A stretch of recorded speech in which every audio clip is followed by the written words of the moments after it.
This is the Unholy Files. Just relax and plug in your headphones. Let's begin.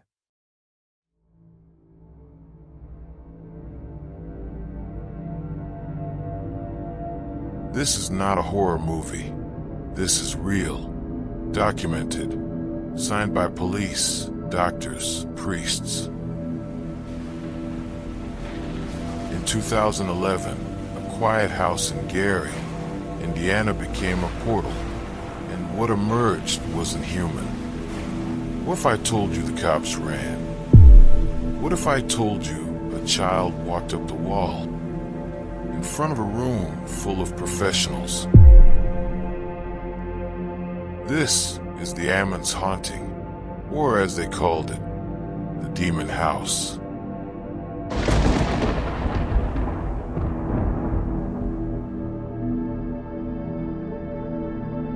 Latoya Ammons wanted a better life. She moved into a modest home with her mother and 3 kids. A new start. Quiet, affordable. But demons don't care about rent. They come when they want, and they came for the children. It started small. Flies in winter. Footsteps in the basement. Shadows moving on their own. Doors slammed shut. Unseen footsteps crept across the floorboards. The air felt heavy, rotten. The kids screamed at night. And one whispered, "He watches me from the closet with red eyes." The children changed. The 7-year-old began to growl like an animal. The 9-year-old spoke in languages no one taught him. The youngest, barely 6, sat on his bed, grinning as blood trickled from his nose. The house wasn't haunted, it was infested, and the thing that moved between the walls had made itself at home. "He's inside me," the boy said. "He says he's going to eat us from the inside." The children were taken to the hospital. A nurse, psychologist, and a caseworker stood in the room. The boy sat up. He grabbed his brother's hand, smiled. Then he walked backward up the wall. Not climbed, not leaned. Walked up the wall, then flipped over the ceiling and landed on his feet. The caseworker fainted. The psychologist ran. The nurse screamed. One officer said, "I've never seen anything like that, and I never want to again." 2 officers entered the Ammons home. They found oil dripping from the blinds, claw marks on the walls, and a cold presence so strong.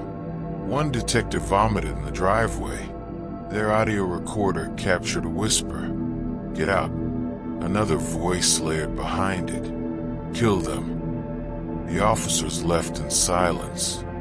One of them quit the force within the year. Father Michael Maginot was called in. He performed 3 exorcisms. The 3rd, he says, was the closest he's ever come to death. During the ritual, the boy hissed, "He's inside you too." Then Father Maginot collapsed. Blood ran from his nose. His hands trembled. The demon wasn't just in the house. It had roots.